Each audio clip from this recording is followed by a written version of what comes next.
The end of the line is fast approaching, my friend.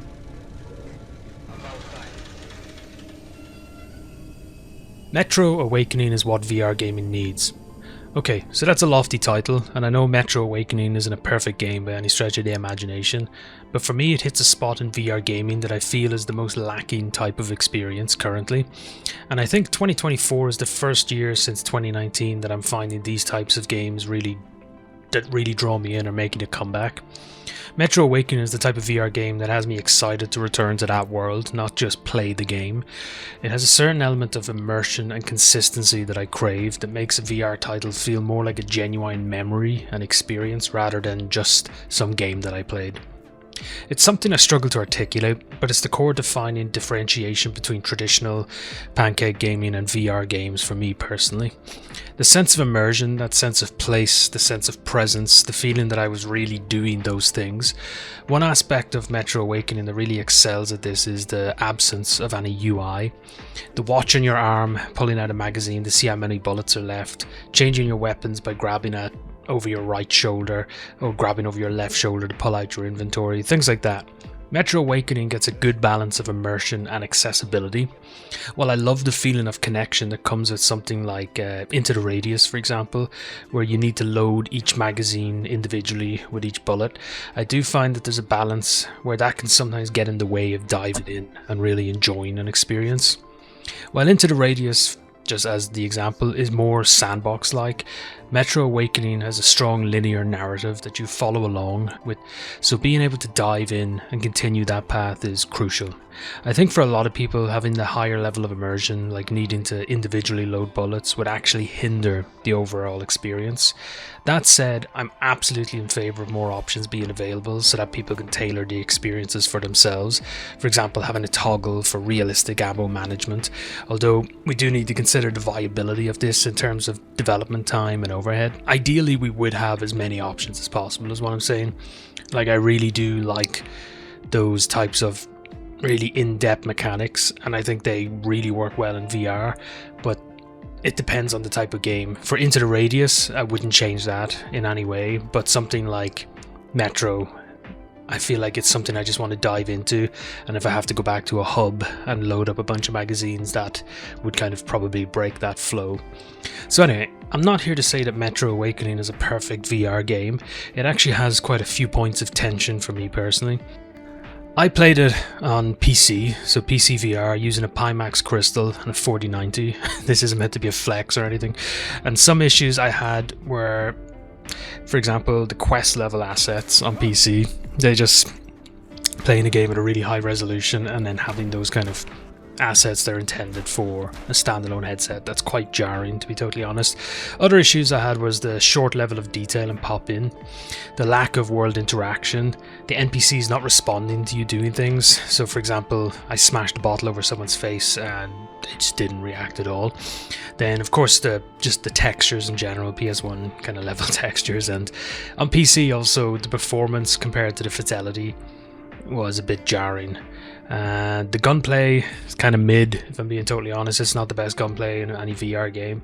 I could go on, but honestly, I could name off a list like that about almost any game that I've ever played, and that goes doubly so for VR, to be totally honest, which as a medium is still discovering its fundamentals and the building blocks. So we take for granted a lot of things that have been established in, non-VR gaming. So there's a lot of groundwork to still be done to kind of get to a base level of what is, the kind of foundational experience that we come to expect. Also, I feel like with online culture and just how we interact with people now, we're much too primed to focus on the negative aspects these days, and it causes us to view past experiences in a damning light, often to the point of bashing something in hindsight that we actually enjoyed at the time. Complaining online always gains more traction, and it cultivates by planting a seed and growing in that echo chamber's garden, and we then feed off each other online until we're kind of frothing at the mouth in a frenzy that really wasn't representative of the actual experience that we had. Metro Awakening brings together its elements to overcome those shortcomings for me, and I understand that isn't the same for everyone, but for me it passes that crucial threshold where a VR experience goes from a somewhat tech demo mashup of elements into a cohesive experience that I really feel like I'm living in. I should note that I don't limit VR gaming to these experiences. For example, one of my favourite recent games in VR is Triangle Strategy from Square Enix. Now, I'm a sucker for strategy games and JRPGs in general, so this was already in that game's favour. But what I find with the game is that VR adds a certain extra element to it that makes it enhanced for me. I love playing that game using pass-through in the living room while my partner's watching TV, for example.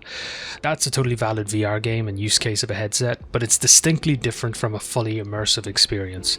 I won't be remembering Triangle Strategy as though I was in that world. I won't remember a connection with the characters, like I was looking right at them as they poured their hearts out and I wanted to comfort them. I won't remember that feeling where I physically crouched and sneaked around a bunch of people that were ready to take my head off.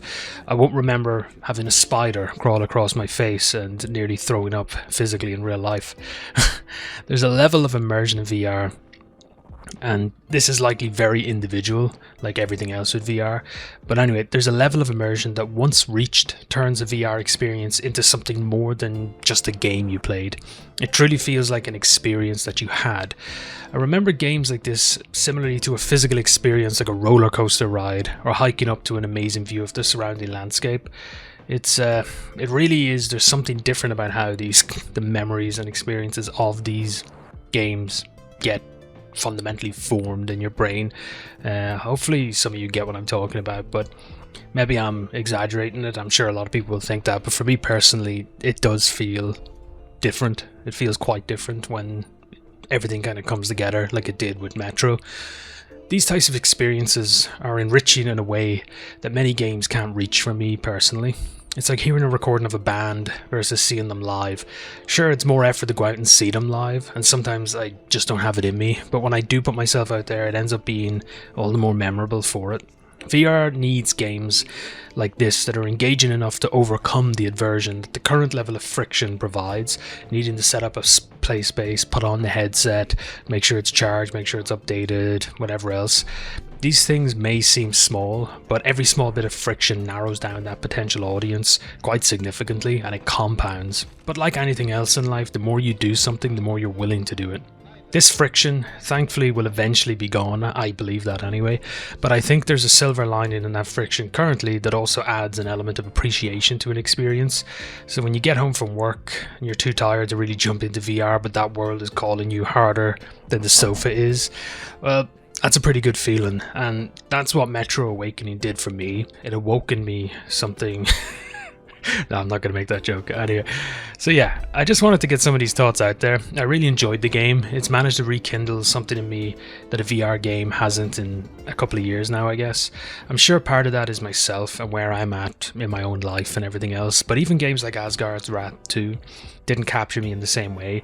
I think the type of game I want from VR these days is actually more linear. It's more driven, it's more immersive without going too far and creating friction. I love games like Into the Radius. That's just an example that comes to mind. I'm not trying to call that game out specifically or anything, but I love games like that have you dive into mechanics as much as possible. But I do also really like these kind of more streamlined experiences, and if I could get a few of those a year and dive into a world and be taken on a journey that's all kind of nicely wrapped up by the end, if I could get a few more Metro Awakenings a year, then I think I would be an extremely happy person. Half-Life Alyx has the same cadence and impact for me, but it's also a bar that's so high that I don't expect it, especially when you consider, you know, the current VR market and the fact that the majority of that market is on standalone. People talk about VR needing AAA titles, but I think Metro Awakening might be where the bar realistically should be for us in 2024, and that's PC VR or standalone. A game doesn't need to be AAA for it to be as impactful as Alex, in my opinion. Of course, the additional fidelity and polish enhances it even further, makes it an even more amazing experience. One day I hope that that's the bar that we expect, but right now I think Metro Awakening is a great example for other studios to take note of. So yeah, hopefully that makes sense, and yeah, thanks for watching and take care.